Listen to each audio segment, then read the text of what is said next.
So we started Lunar Pickleball a couple years ago, not because I wanted to make money or anything, because players over there needed some good paddles. We have no traditional sales channels open as of now. Like, Love you it. can only get the paddles through athletes, right? People always DM us on Instagram, where can I buy paddles? It's not, we don't even have a website. We don't even have a graphic designer. Like, it's my wife, myself, all homegrown and back of the trunk, right?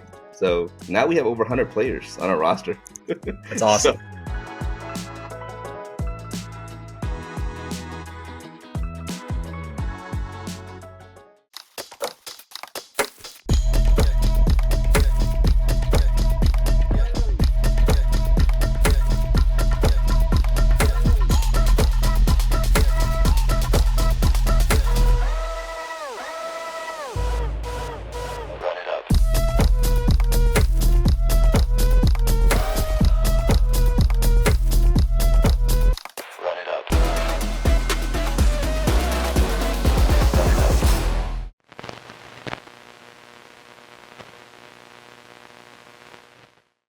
All right, Matt Nola, and I saw you in Vietnam, and now you also live in Bangkok, but now you're in Wichita.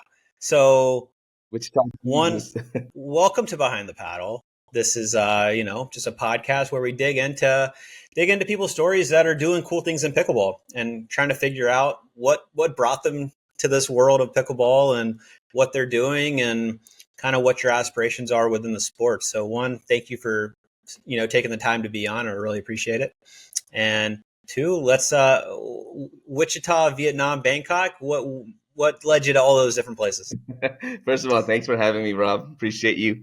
You are a legend, and just to be here is an honor, and appreciate you even having me on, having a nobody on here. So, Oh, you are not a nobody, but no, happy to have you on. what brought me to my journey started about 3 years ago during the pandemic, right? Like everyone else's journey. Started playing pickleball. I made fun of the sport, and then I fell in love with it right away. So, Of course. started playing, and then I saw how social and competitive it could be. Started to grind. Trained with a lot of cool people like Jay DeVilliers, Pat Smith, those guys, right down the street from me. So got a chance to see the pro game a little bit, and got addicted. Man, just like Pretty everyone. lucky in terms of being in Wichita and having access to those guys. Oh, I'm so lucky, so fortunate, and Jay Jocelyn has been very gracious to take me under his wing. We drill together, train together when he's available, and so that kind of just got me so excited to pickleball. That Love level. it. So And yeah, then so now you're okay. So fast forward 3 years or 4 years now, maybe. You are living in Bangkok. Is that right? Or spending some time in Bangkok? yeah. So I split time in Bangkok. I got acclimated to the game and did a little stint on the qualies in the pro the pro tour for a little bit, PPA, and then I started traveling to Asia about 3 years ago, saying, hey, looking for tournaments and everything else, and I saw there was a lot of gaps in pickleball that I could fill, especially in resources and in opportunities for players on the other side, right? And so I started reaching out to companies like Electrum, Yola, before Yola was really Yola, right? Yeah. And even Prince, Yep. saying, hey, can I carry your banner? Can I bring some paddles over there, help out some players? And they thought it was a cool idea, but they weren't. The game wasn't just ready. Those companies weren't ready to go over in Asia, right? Got What it. I saw, I was like, wow, this is a golden opportunity. So I started a paddle brand. Not because I wanted to make money or anything, because players over there needed some good paddles. Yep. Yeah, and that's how it all started. Now I'm living in Bangkok, pushing my brand, helping athletes with resources, and now I'm in the heart of Bangkok, Love situated. it. Yeah, And so, yeah, tell us about the paddle company. So it's Lunar Pickleball. And are you primarily focused with players in Southeast Asia or Asia in general? yeah. So we started Lunar Pickleball a couple years ago. We actually started with players in Philippines, Thailand. Well, Thailand was the first country. Thailand, Philippines, Vietnam.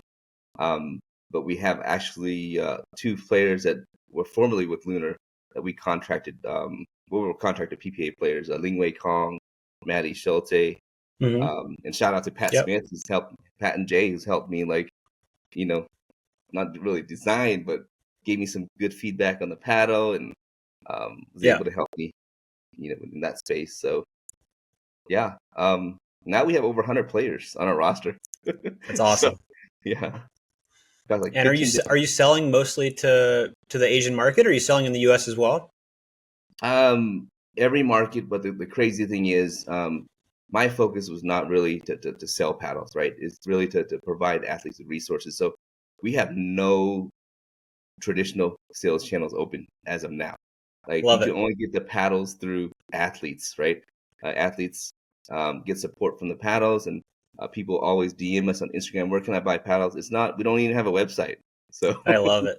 I love it. I love the anti-marketing. Yeah, exactly.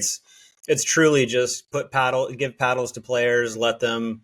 Are you letting them, like, are you giving like a a player that you have on roster, like, if they want 20 paddles to go sell and like, is that the market, like, where they're selling direct to different people in their local town?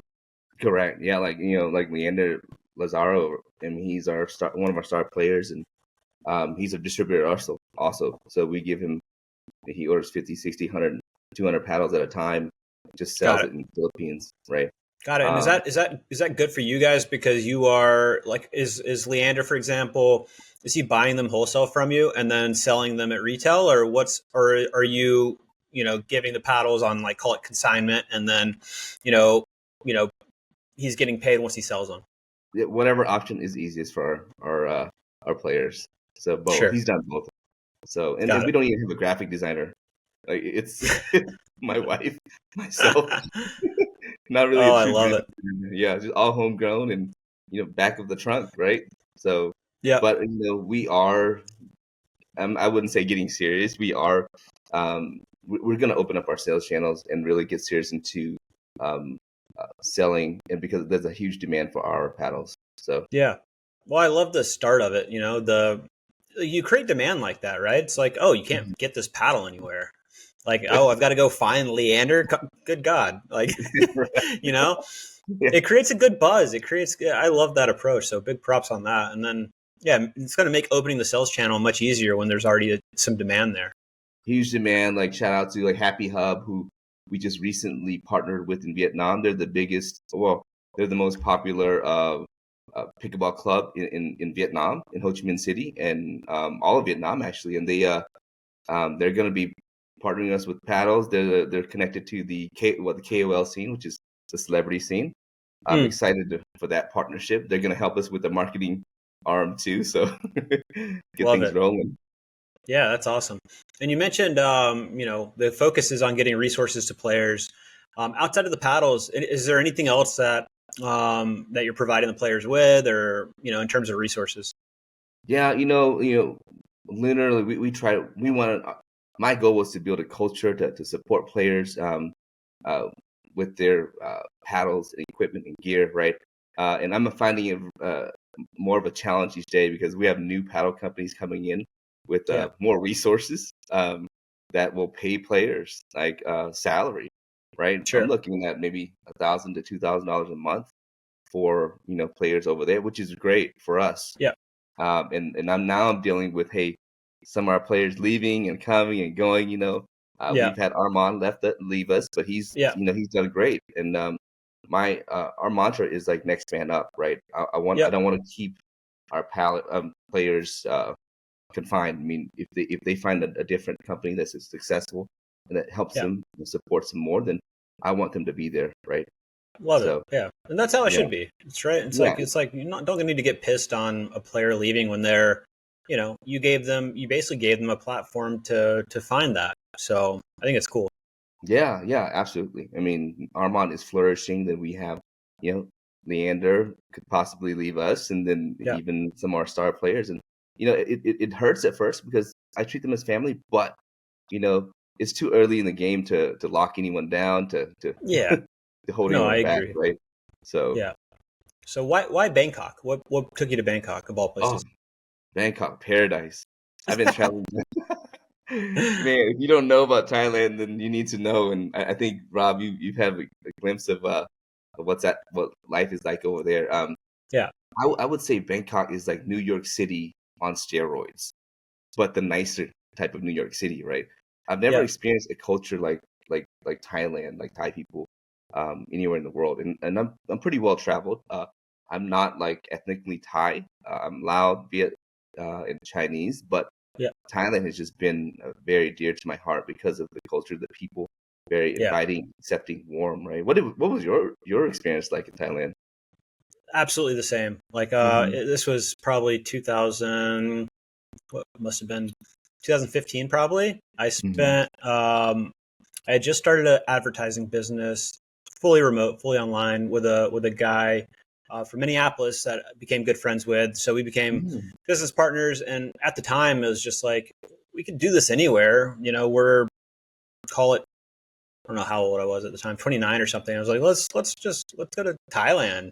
So we moved to Chiang Mai, and we're there for about 6 months. And Thailand's great because you can have like a very nice lifestyle, and obviously your money goes much further. So like Hmm. if you're in business, especially just starting out, like your runway, going to Thailand for your runway versus being in the States, like it like 5x's, 10x's, how long you can operate and get things Hmm. going.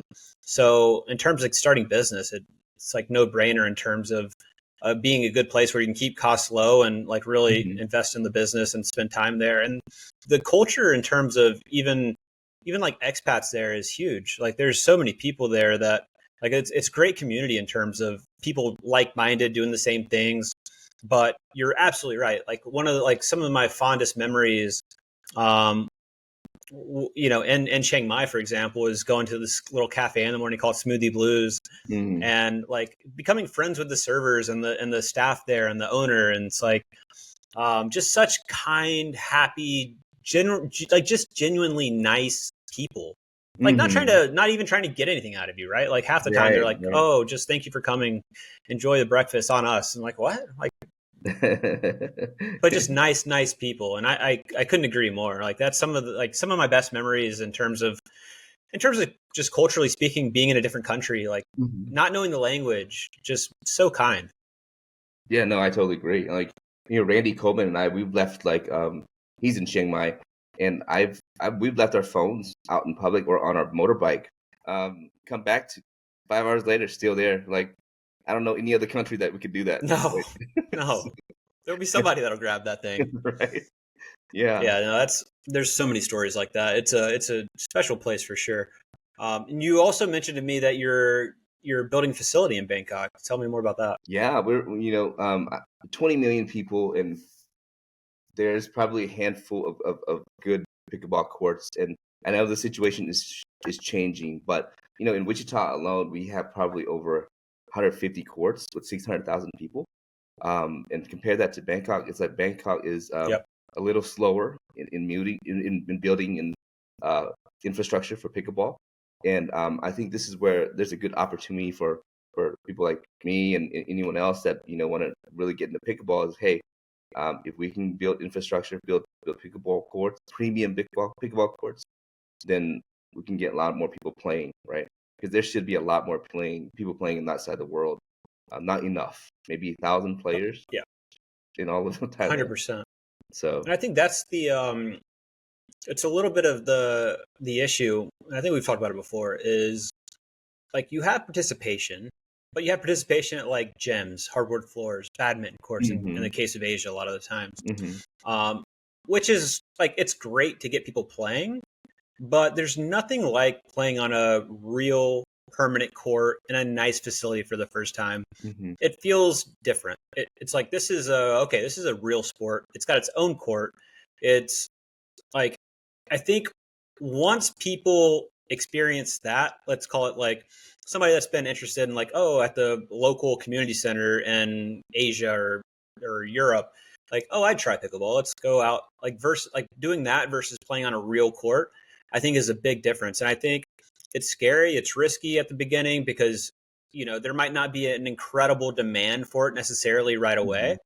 But when there's a real facility and real courts, I think the demand will get filled very quickly. And that's, I'm doing that. I'm saying that based on what's happened in the States, right? Mm-hmm. It's like once real courts came, you saw participation continue to surge. So I think that's going to be like infrastructure is going to be super key in the rest of the world outside of the States. And I think whoever can, really get ahead of that and start building that infrastructure is going to be in a really, really good spot. Yeah, I totally agree with you. Like, um, I was last month. I visited. I played Padel for the first time. I Yeah. walked into a Padel center, Pad Thai Padel in Bangkok, right in the middle of the city. Right, it was like $50 an hour. That's expensive. Bangkok is a That, lot.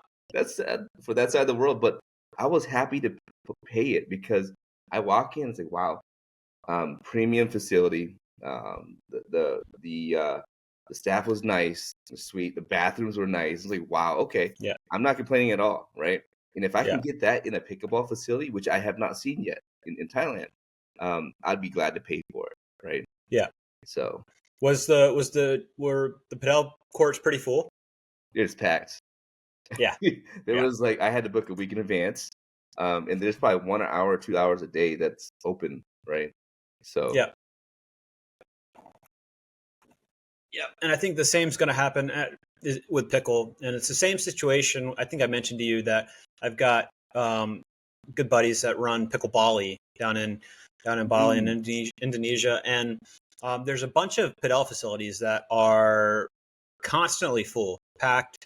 The demand is actually the demand's crazy, and there's not enough courts. Mhm. And with pickleball, there's nothing really. There's like some kind of beat up old tennis courts where they can play on, where the surface is different and bad and like slick. Um, but it is that taking the leap of will people, especially in a place like Bali, like will Westerners especially book this out like Padel's booked out? I think so.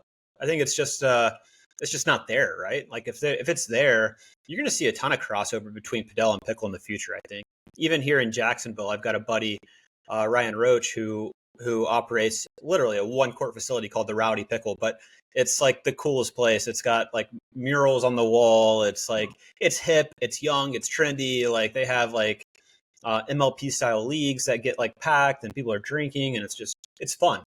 He's created a really good culture in terms of having like young pickleball be fun here in Jacksonville. And he's going to open a bigger facility indoors that has, I think he's looking at like, I don't remember the amount of pickle courts, but he's thinking about adding 2 Padel courts. And I think we're going to see a lot of facilities move that direction where you're going to have this hybrid of pickle and Padel.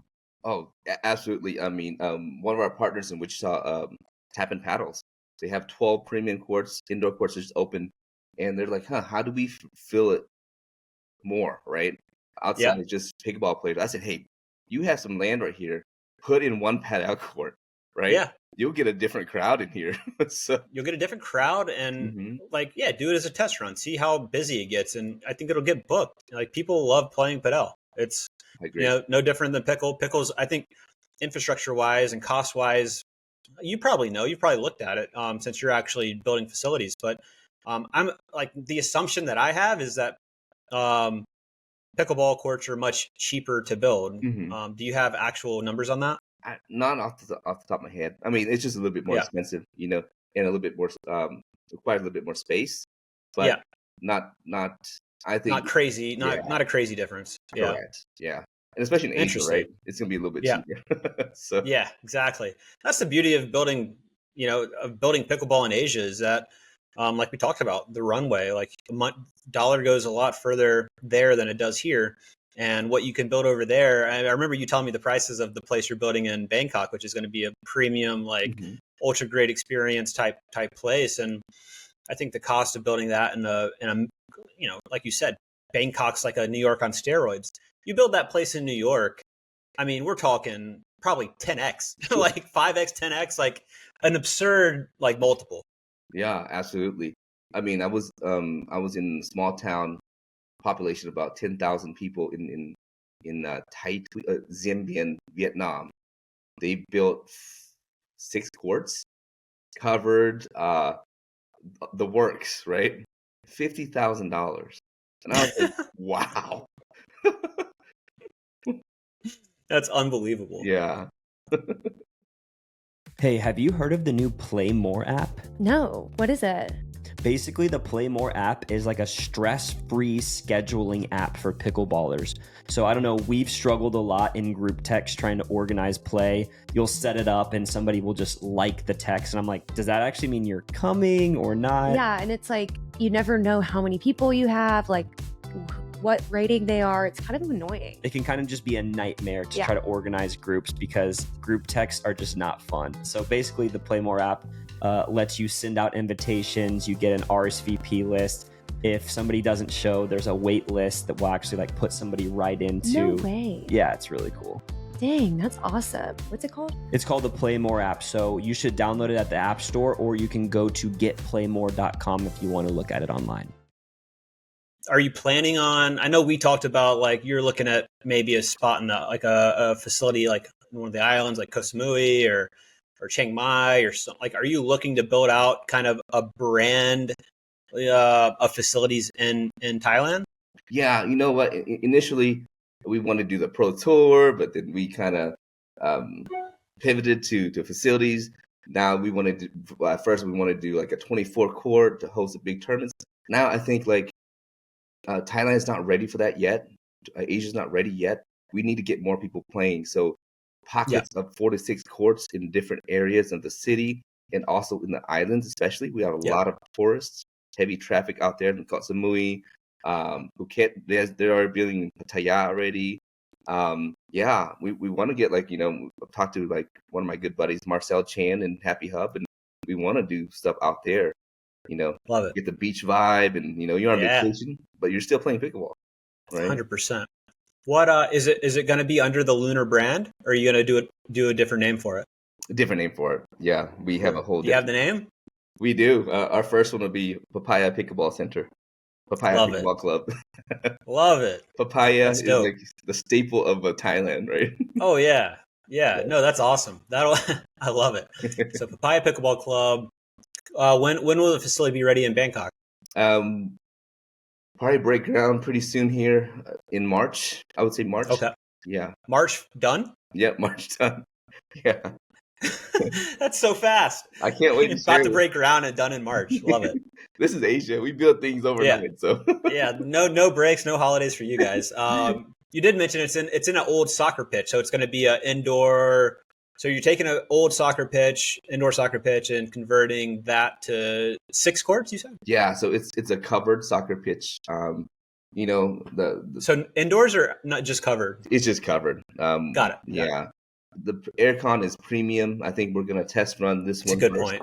Yeah, we're going to do some different technology. Well, not different technology, but different coolant system to keep it a little cool, because Bangkok can get really, really hot real fast. So, yeah. Well, keeping it covered, just being out of the sun, like it makes such a big difference no matter where you are. Like it's not AC, obviously, but just having it covered is huge. Yeah, and Happy Hub in Vietnam has done that on their 9 courts at the Granary. They have this really cool coolant system. It's not aircon, but it's like 10 times cheaper, and they keep the place really, really cool. And that place is always booked. Indoors, or that's just covered as well? Indoors. So yeah. What are you guys planning on doing for the cover? Are you planning on like just like big fan? Because even with big fans, like I don't know, people get like, we're cooling it off, but people get annoyed with like, oh, now it's windy. It's like, okay, but you're also cool. Pick your poison. Yeah. So we have some specialists. Our architect is designing a coolant system. We do have like the big ass fan, right? That they use on the soccer pitch. We're not really going to use that, but we are, but not.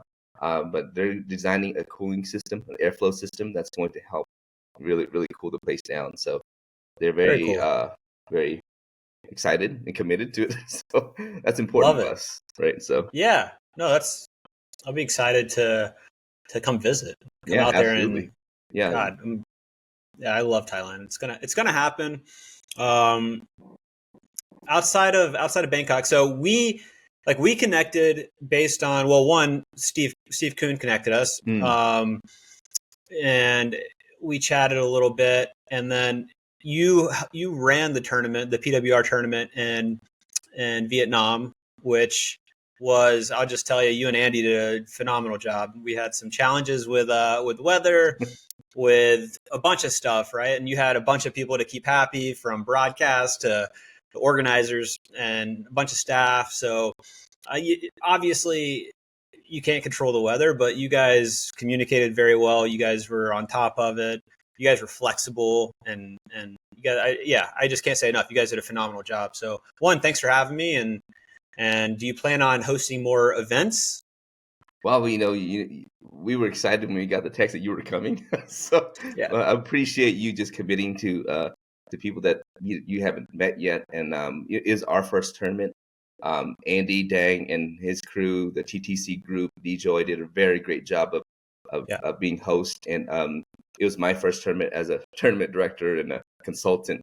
I've worked with I started working with Pickleball World Rankings this earlier this year, and they've given me the rights to host tournaments in Southeast Asia, right? And so our inaugural tournament in Vietnam, totally great success. And even with the weather, the TV crew, the host, we were very 100% committed, 24/7 to make sure that players, were really treated properly, right? Because I've seen the whole tournament scene in the U.S. and everywhere else, and I want to make sure that we address all the players concerned, make sure players are comfortable, and we're ready to compete, right? And so and I appreciate you guys really just trusting us. I know we were kind of we had a lot of commitments that we had to adhere to, and sure, with TV and everything. I really wanted to make sure we got our games done. But it went well. But we want to get better, right? We made sure that all the pain points that we saw during the tournament, that we address that for the future. And this is only the beginning, for not just for Vietnam, but all of Southeast Asia. Yeah. And a great first event. And one thing I talked about with some other players, like some of our favorite events that we go to, whether it's States or somewhere else, is having housing or lodging that is walkable to the venue. And you guys had two beautiful towers right there, even some across the street. There were so many housing options that were really nice, that were especially with the rain and the uncertainty of, when we're going to play. It was nice to be able to just hop up to the room and then kind of wait it out there, versus just having to sit around the venue all day and just, twiddle our thumbs. So we love the fact that it was walkable. That was really, really, really nice. And it's pretty rare, honestly. There's a handful of tournaments that I've played where you can walk to the venue from where you're staying. But typically it's a drive, figure out parking. Parking's tight. You got to go take the shuttle. It's usually not that convenient. And when it sounds like a small thing, but being walkable to the venue is absolutely huge. And it makes such a big difference in terms of the player experience. Yeah. I mean, and we have free water, free bananas, food. Yeah. I mean, within, right on the electrolyte drinks, energy drinks. You guys had everything. Massage. yeah. You had a physio there. It was a top-notch experience. And even production-wise, having player intros, such a small thing coming out on, not a small thing because you have pyrotechnics going on, but just having announcing players' names and having them walk out and making them feel like this is a real special event and this is a special match, and it builds it up. And it's better for the fans to be able to see kind of intros like that. It's to me it's not necessarily an easy thing, but it's simple in terms of how to add to the production quality and broadcast of it. No, I agree. You travel here over 5,000 miles, and we want you to be loved as a player, right? We want you to remember this moment, that you're a special person, not just as a pro player, but any player that walks into our tournament. And so we really wanted you to feel like a VIP guest. So that's exactly how it felt. And it was such a great experience. I just wish I had more time to explore Vietnam, but I guess with you building more tournaments in Southeast Asia, and I'm looking to play more international events, across the Indian leagues and tournaments there, Europe. Like, I'm just really committed to helping the sport grow internationally, which is why I love having guests like you on that are building it internationally, because to a lot of people here in the States that call it the PPA, the APP, MLP, the international scene's a little bit of a black box of like an unknown of like what's going on. Like, we know stuff's happening, we know it's going to be big, we know players are going to get good, but what's the current status of it? And I think having guys like you on really help show and shine a light on what's being built. Yeah, absolutely. An honor. Like, we need people like you, Rob, Phuc Nguyen, and Marcel Chan that made their move there 6 months ago to Vietnam to really, just grow pickleball. Not only have they grown pickleball, but pickleball has given back to them also in their career, right?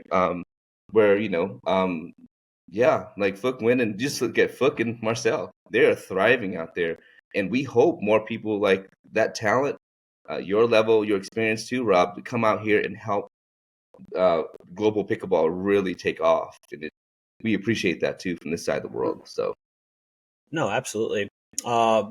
And yeah, very cool to see guys like that, set up base over there and commit to the growth of it, because outside of the good that it does, right? The getting paddles in people's hands and making it a sport that people can, find joy in and find health in, and really, find a little piece of, health and happiness. Truly, like it there's so many stories of it's changing people's lives but at the end of the day, it's you're helping somebody get moving, healthy, and they're finding joy in competing, and it's very social. There's lots of beautiful aspects of it, but even outside the aspect of just like the growth of the sport in terms of that, it's just a replica of what's happening in the US, right? Like, you had a bunch of people playing, COVID came, it blew up, and now the rest of the world is kind of lagging like 5 years behind.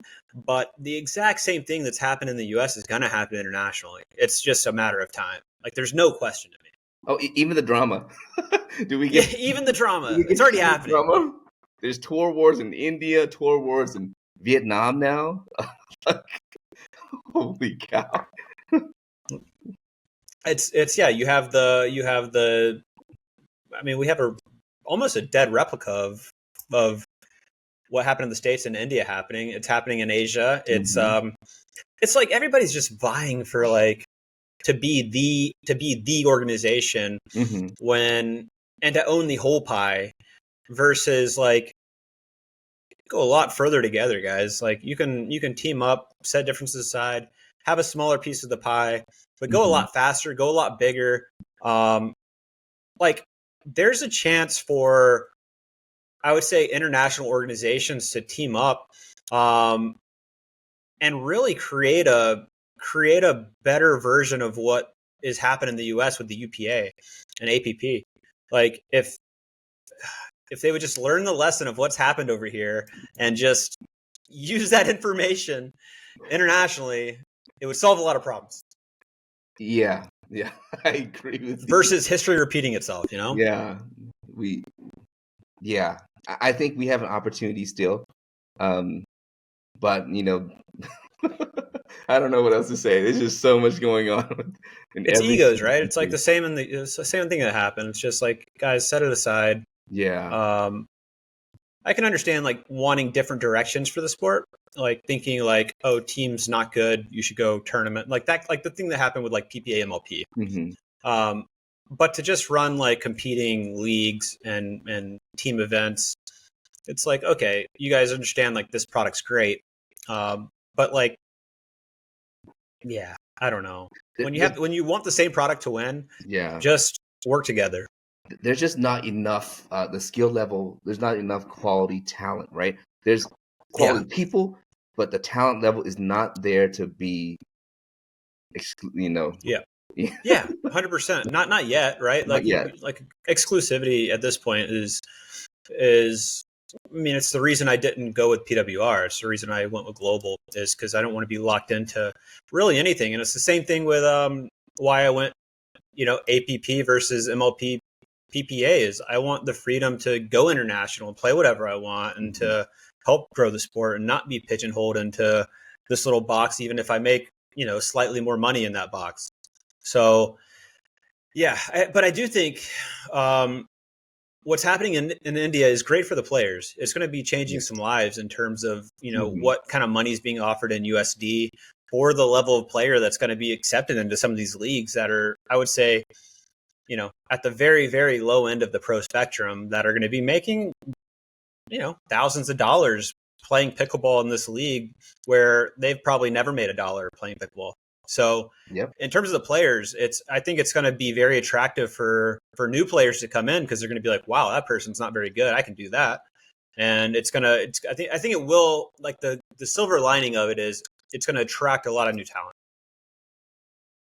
No, I totally agree. And, the average wage over, I think in Asia, or Thailand specifically, is what, $6 a day, $7 a day, $10 a day, maybe.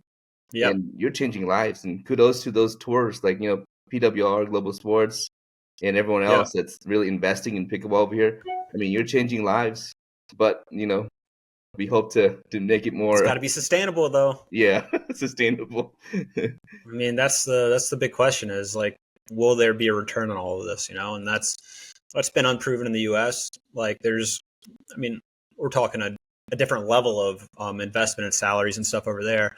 But can it create a return?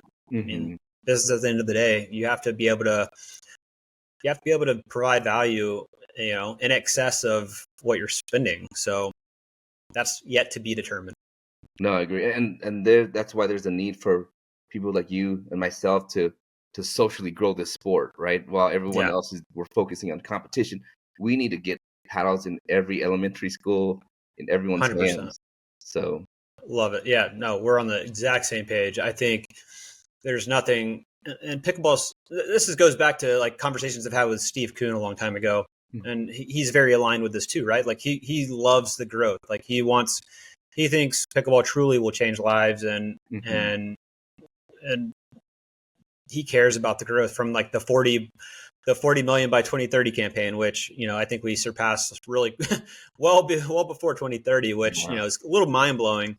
But same thing. It's like when I would talk to him, he'd be like, pickleball can be the odd kid sport, right? Like when they're getting picked on, getting picked last in baseball and football and basketball, like this is more of a strategy thing. Sorry. This is more of like a strategy thing. And it's not just physical ability, right? Like you need some physical ability, but a lot of it is how can you outsmart your opponent, which is the beauty of it. And I'm a little bummed that paddles are going where they're going because you're losing a bit of that. But this can be like, call it a kid that gets bullied. Like this can be his thing where he's or she is like, this is their sport. They're better than the football player at this sport, which is powerful for a kid, right? Like you build confidence, you build a sense of worth, a sense of self. And there's not many sports where you can be the less athletic than somebody else, but be better than them. And it's really unique, and it's why I totally agree. Like the more paddles we can get in kids' hands, the better. Yeah, I totally agree. Yeah, it's just all around, boost the human morale, right? So love it. Love it. Totally. And so just back to your story a little bit. What were you doing before pre-pickleball, pre-pandemic in terms of career, life?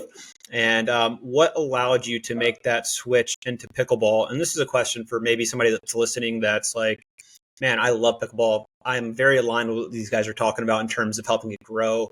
I'm stuck in this job that I hate or this whatever, and I'd love to do something in pickleball more full time. Like, what were you doing prior that allowed you to make that leap into pickleball more full time? So what am I still doing too? Like I'm 20 years in the pharmacy field on the business side of pharmacy. So I'm out in San Diego, headquartered out there. I work for a private PBM. I still do. So I'm cool. I'm gonna say so you're comboing it up. I love it. Goodness, yeah. And no other job has no other sport I think would give me the feel, the passion to want to do two jobs, right? I'm crazy working around the clock, basically sleeping 3-4 hours a day. But I feel more energized now than when I was in my 20s. I'm 45 years old and still grinding. Yeah. And so I'm still in the corporate field. When I'm in Asia, I work overnight. So I think and then during the day you work on pickleball. I think pickleball 24/7 now. Yeah. Love it. Yeah. So that's what I do. And, I dabble in real estate, dabble in restaurants.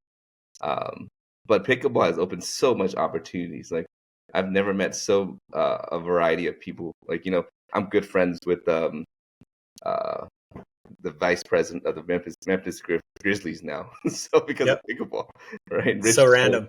Shout out, right? And he loves pickleball. Avid basketball player, an executive for NBA, and now he's like addicted to pickleball. So that is the wild part about pickleball is it's truly like a bridge to meeting some really influential, well-known people. Because it's very relatable. It's like, and they all think they're like so much better than they are, right? It's like, because to get to the level they've gotten, whether it's in business or whatever, it's like you've got to be very competitive, and driven, and then you get into pickleball and playing a sport where like it's relatively easy to start, and you could think like, oh, I'm beating my buddies, but that doesn't mean you're good. But they all think it means they're good. Oh goodness, yep. I know the feeling. Yeah. So many opportunities. I mean, pickleball has created so many opportunities for me and lifelong friendships too. And one of my partners I've met last year in Thailand, right, that I've never met before. Now he's one of my closest friends, investor in my business. So because of pickleball. Love it. Right. That's it, man. It's crazy. Yeah. It's the people you can meet, you would never imagine 3 years ago probably that you'd be opening a pickleball facility in Bangkok and, owning a paddle company and being this like heavily entrenched in pickleball while you're still working your pharmaceutical job. Yeah, exactly. I was in Hainan Island, met the owner of Mission Hills Golf, right, who hosts all these celebrity golf tournaments with Kobe Bryant and LeBron James and everything else. Like, who am I sitting in the same room with these guys? So it opens doors. Mm-hmm. So for anybody listening that is working a full-time job, just stop being lazy. Be like Matt and just, work 5 jobs. 5 jobs. and don't sleep. Yeah. Yeah. Find your passion. It really is. Yeah. And if you're passionate about pickleball, and if you really have the mentality to just, grind, not just grind, but, add value, right? It's like, I think that what I've taken from like your start in pickleball is, like you said with the paddles, it's been less about like how to make money. You don't even have a website. It's been more about like, how can I help grow the sport and help players and help you focused on creating value, which, the passion will take it from there. Like I think if you focused on like, oh my God, there's so many paddle companies that can make money selling paddles. And that's the focus of like how to make money fast. You're going to burn out, right? Like, cause there's no underlying like passion or drive or like trying to make a difference there. I just love your story in terms of focusing on like creating value versus how to make a quick buck. Yeah. And I mean, to me, like, be a good person at the end of the day. I think the world, God will take care of you in the long run, right? There's going to be some challenges, obstacles, but just having a faith that, you invest in people and then someone else will take care of you, even if it's not right in front of you, right? So sure. Yeah. Sure. Well, really enjoyed learning more about your story and what you're building in Asia and Thailand. And just thanks for taking the time and chatting. Yeah, appreciate you. Can't wait to host you in Thailand and whoever else wants to come out and see this part of the world. And, I'd love to just show you a different culture. So, and I appreciate everything you've done for pickleball. You've been an original trailblazer, and I've always wanted to meet you and hear your stories. And man, I saw the legend in person. He's a great player. So, oh, thank you. It means a lot. Like like you said, I've found passion in pickleball, and it's I love having conversations like this. I love spreading the word of pickleball and getting paddles in people's hands and helping grow the sport. And Love that you're doing it internationally, because to me, that's the biggest need right now is growing it internationally. So big props, and can't wait to get out to Bangkok to spend some time and play on your courts.